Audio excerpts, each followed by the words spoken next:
colour parties and wreath laying ceremonies across the country. This year's oration will then be given by Caoimhe Garland from Belfast, after which I will close proceedings with a few brief remarks, and we'll conclude then with the national anthem. Comrades and friends, for the second year running, we gather online to commemorate the heroes of Easter week. We do this conscious of the necessity that, in the interests of our own health and the health of others, it would be irresponsible to gather in large numbers at the respective Republican plots around the country, as we normally would. We've held very limited wreath-laying ceremonies and colour parties across the country to mark the occasion. I'm sure that we all look forward to this time next year, when we have reason to be optimistic that we'll be able to gather together again in person. In commemorating the Easter Rising, we pay homage to all the brave men and women who have fought against oppression and empire and toward the goal of a unitary republic on the island of Ireland. We recognise the great sacrifices made by our own comrades, those still living and those who have sadly passed, in our fight for a socialist republic free from class exploitation. Our yearly commemoration of this pivotal event in Irish history is not a mere exercise in nostalgia. It offers an opportunity for all party members and supporters to reflect on the rich tradition of Irish republicanism, on the battles won and lost, and, what is more important, the challenges still ahead. We look back and reflect in order to move forward with a renewed sense of vigour and purpose. So, that being said, I'm going to hand over now to Sean Moore, who's going to read the proclamation. Yep. Can you all hear me okay? Yeah, hello? Sounds good. Yep. Brilliant. Public Nahairn, the Provisional Government of the Irish Republic, to the people of Ireland. Irish men and Irish women, in the name of God and of the generations from which she received her old tradition of nationhood, Ireland, through us, summons her children to flag and strike for her freedom, having organised and trained her manhood through her secret revolutionary organisations, the Irish Republican Brotherhood, and through her open military organisations, the Irish Volunteers and the Irish Citizen Army. Having patiently perfected her discipline, having resolutely waited for the right moment to reveal itself, she now seizes the moment and, supported by her exiled children in America and by gallant allies in Europe, but by relying on the first of her own strength, she strikes in full confidence of victory. We declare the right of the people of Ireland to the ownership of Ireland and to the unfettered control of Irish destinies, to be sovereign and indefeasible. The long usurpation of that right by a foreign people and government has not extinguished the right, nor can it ever be extinguished except by the destruction of the Irish people. In every generation, the Irish people have asserted their right to national freedom and sovereignty.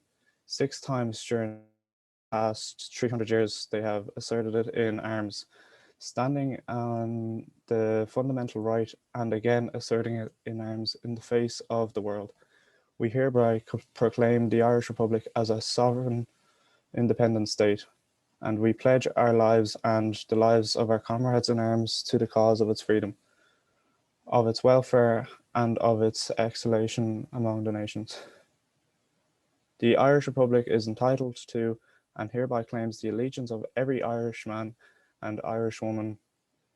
The Republic guarantees religious and civil liberty, equal rights, and equal opportunities to all its citizens, and declares its resolve to pursue the happiness and prosperity of the whole nation and of all its parts, cherishing all the children of the nation equally and obvious of the differences carefully fostered by alien governments, which have divided a minority from the majority in the past, until our arms have brought the opportune moment for the establishment of a permanent national government, representative of the whole people of Ireland and elected by the suffrage of all her men and women. The provisional government hereby constituted will administer the civil and military affairs of the Republic in trust for the people.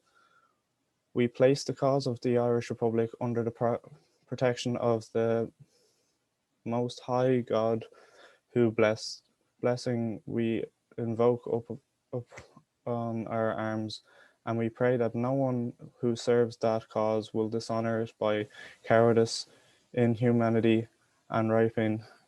In this supreme war, the Irish nation must, by its valor and discipline, and by the readiness of its children to sacrifice themselves for the common good, provide its worthy of the august destiny to which it is called.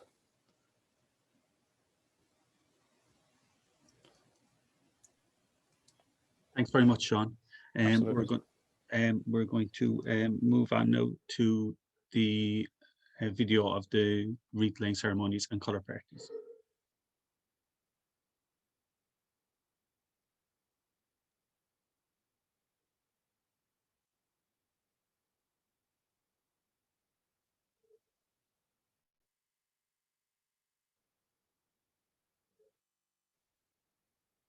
For 4 days they have fought and toiled almost without cessation, almost without sleep. If they do not win this fight, they will at least have deserved to win it.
As down the glen one Easter morn to a city fair rode I,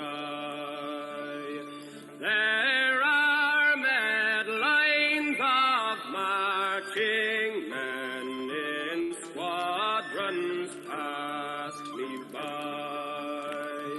No fife did hum nor battle drum did sound its dread tattoo,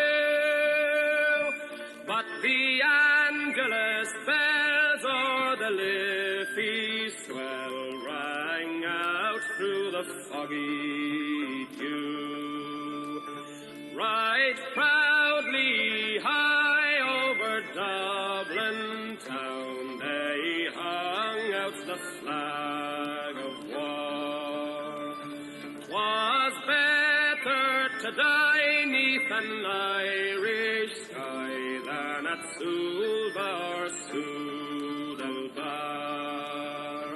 And from the plains of royal Meath strong men came hurrying through, while Britannia's Huns with their long-range guns sailed in through the foggy dew. 'Twas Britannia bade our wild geese go, that small nation nations might be free. But their lonely graves are by Suva's waves, or the shore of the great North Sea. Oh, had they died by Pierce's side, or fought with Halbrew, their names we would keep where the Fenians sleep, neath the shroud of the foggy dew.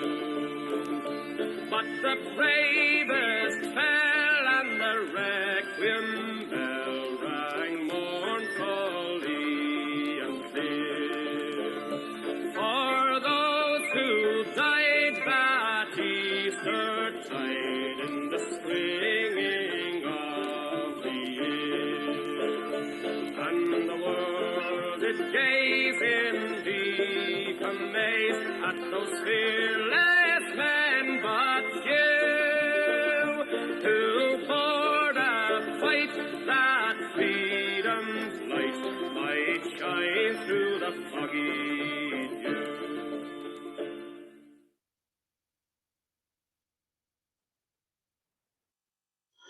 Okay, so we're going to go straight on now to the proclamation, or sorry, the oration even, which is going to be read by Caoimhe Garland this year.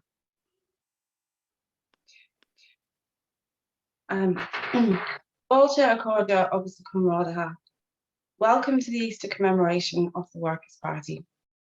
Second year in a row, we gather centrally online rather than regionally at various centres where we traditionally hold commemorations, and to which we will return whenever health regulations allow. We in no way object to the restrictions imposed by the present health regulation.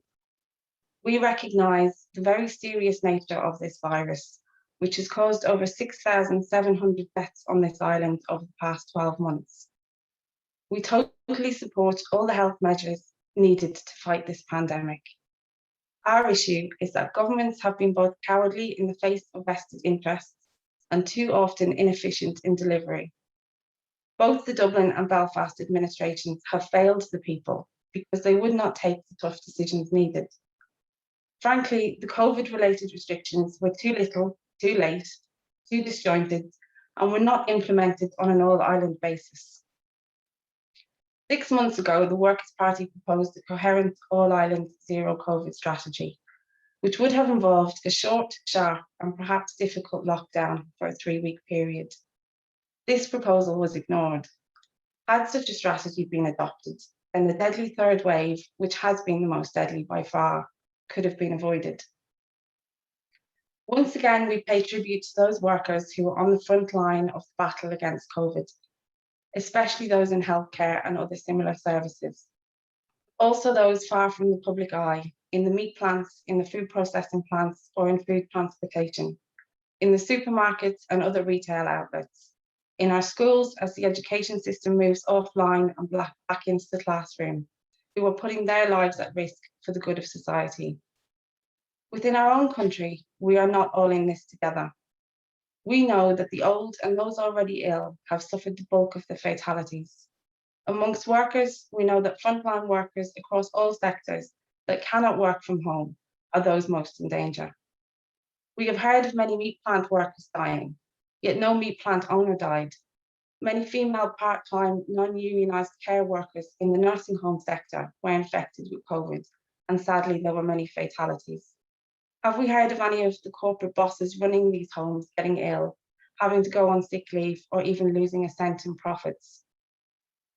Lockdown is difficult, but it is not equal. A family where everybody has their own bedroom, where there are spare rooms that can double as a workroom, where there is a large private garden, where the cost of technology is not a problem, cannot be compared to a family jammed into an overcrowded apartment, where the bedroom doubles as a workplace, with no outdoor green space and several people trying to share technology. The USA, the richest, most military powerful country in the world, failed catastrophically to tackle the pandemic, and the number of recorded deaths is now approaching 600,000.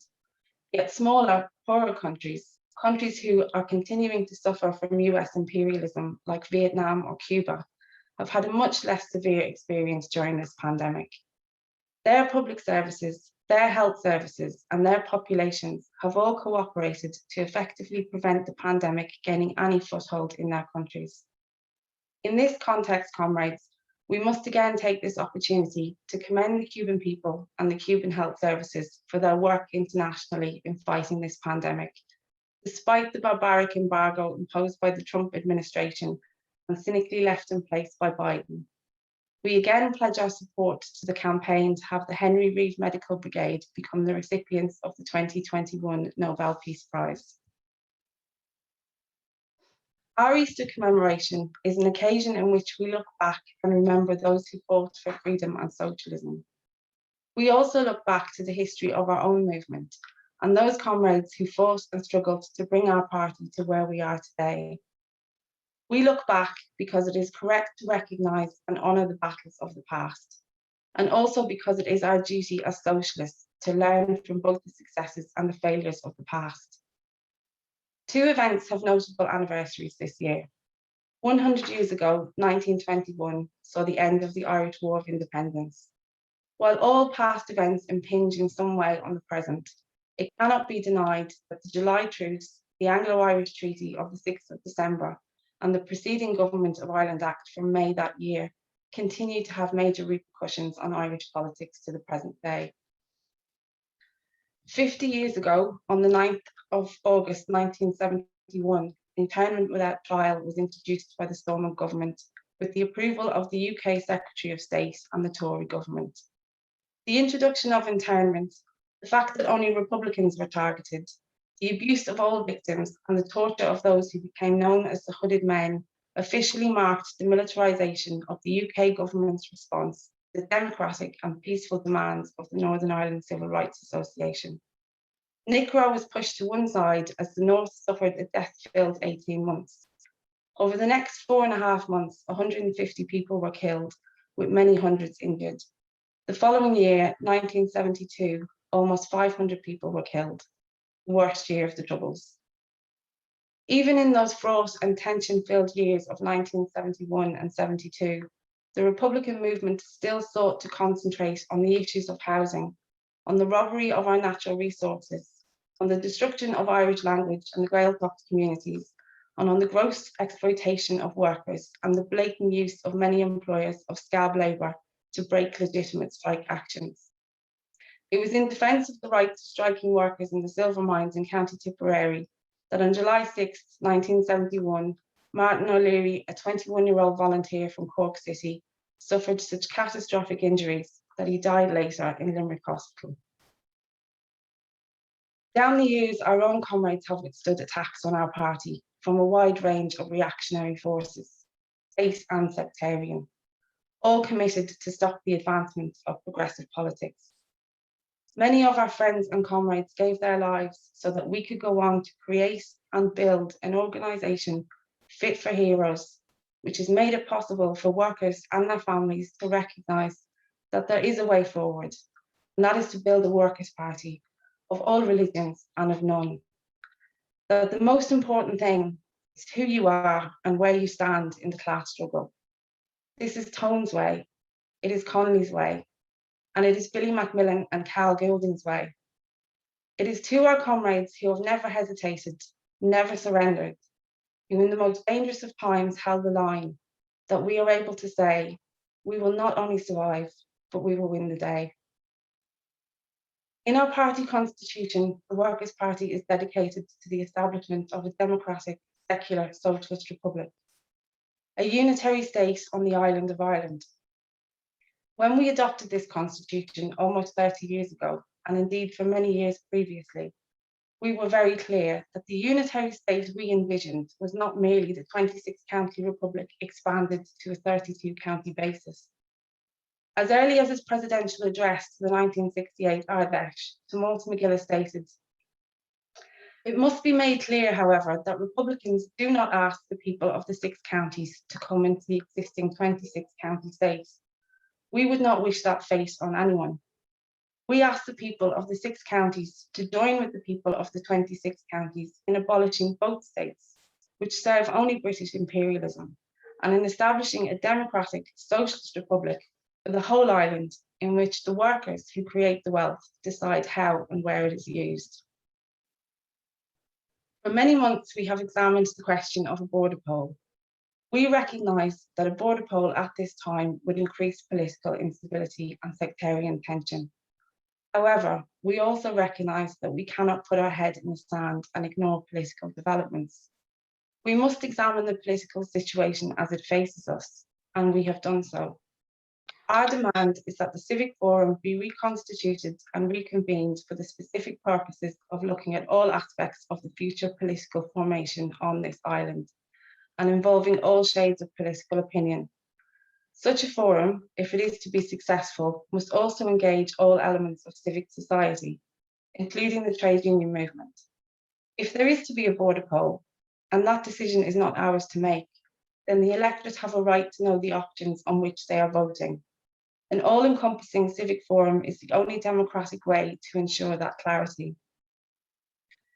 In recognising the necessity of our active engagement with the question of the border poll, and in our call for the convention of a civic forum, we reaffirm our commitment to the tradition of republicanism and our rejection of nationalism. As Republicans and as socialists, we recognise that capitalist society is based on class divisions. We recognise that these class divisions are not immutable human characteristics, but are related to a particular form of social and economic organisation based on the exploitation of labour by capital. The only route to the abolition of this particular social form, and with it all forms of exploitation, is through the organisation of the only revolutionary class, the working class. The vehicle of this liberation is the Mass Workers' Party. In his pamphlet, The Concept of Republicanism, our late comrade Desi O'Hagan outlined 4 interdependent aspects of the concept. Republicanism is democratic, socialist, secular, and internationalist. In staunchly adhering to this Republican ideal as outlined by Desi, we recognise both the need to battle all forms of nationalist and sectarian bigotry, while also recognising the need for our party to engage proactively and creatively to resolve the divisions that exist on our island. The simplistic denunciation of this latter point as nationalism is not only factually false, but it is also both theoretically wrong, and in practical terms, it is a sure road to political stagnation, decline, and irrelevance. So long as one remains a monk, one can keep tolling the bell. The cloister may offer solace to some, but not for us. To build a mass workers' party, we cannot be content with fighting shadows, and we gladly leave that luxury to others. This brings us to the vital subject of party work and party building.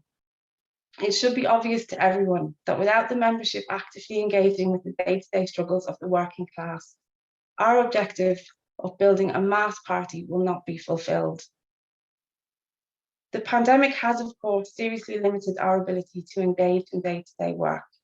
However, as restrictions ease over the coming months and we begin to resume political activity, it is incumbent on all members to once again get actively involved in campaigning on working class issues in their locality. Our aim is to become a party of and for the working class, but we must be honest and admit that we are far from reaching that goal. While we have, of course, made progress in rebuilding the party over the past few years, we must do better. It is not enough to blame the system or this or that individual or group of individuals. We are all members of the Workers' Party, and we all bear responsibility to do our part in building the organisation. As Sean Garland said, as the vanguard party, we must continually act as the vanguard. It is not enough, as Lenin has said, to attach revolutionary sounding names or labels to ourselves. We must be with the people in every area of struggle.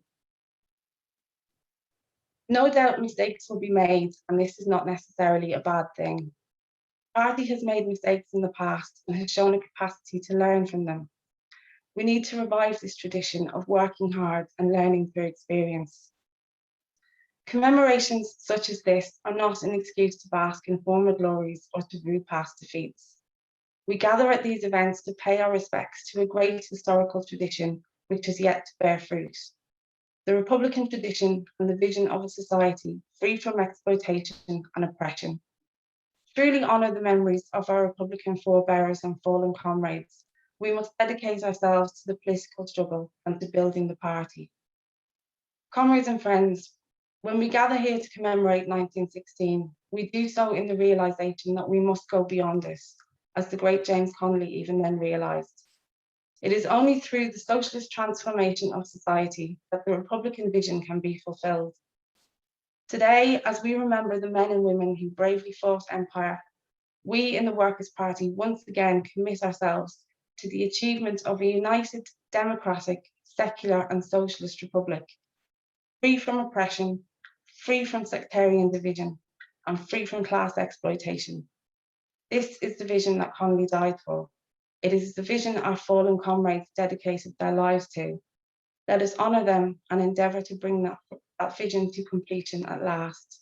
Go raibh maith go léir.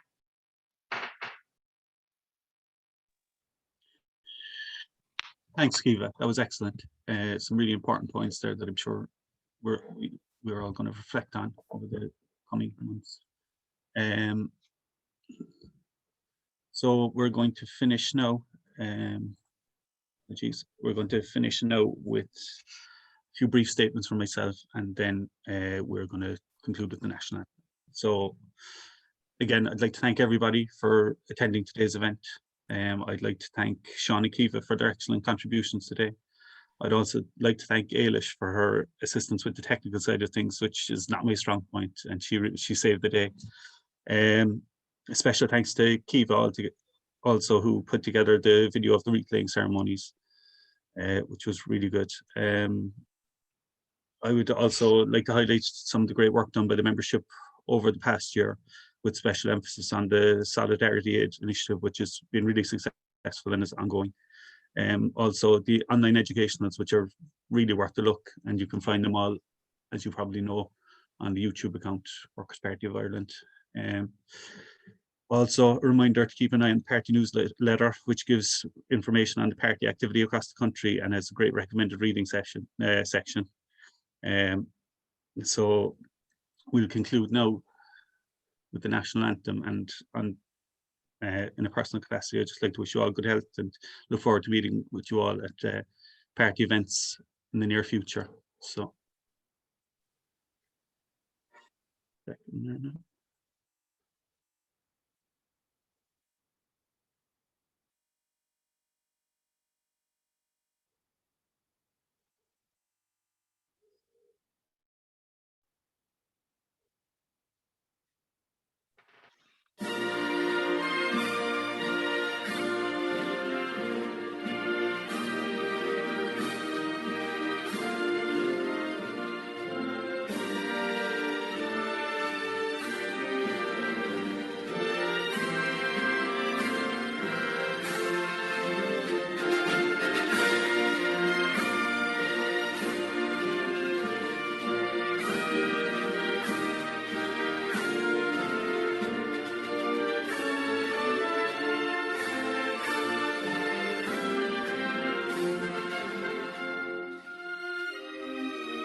Thanks, everybody. Happy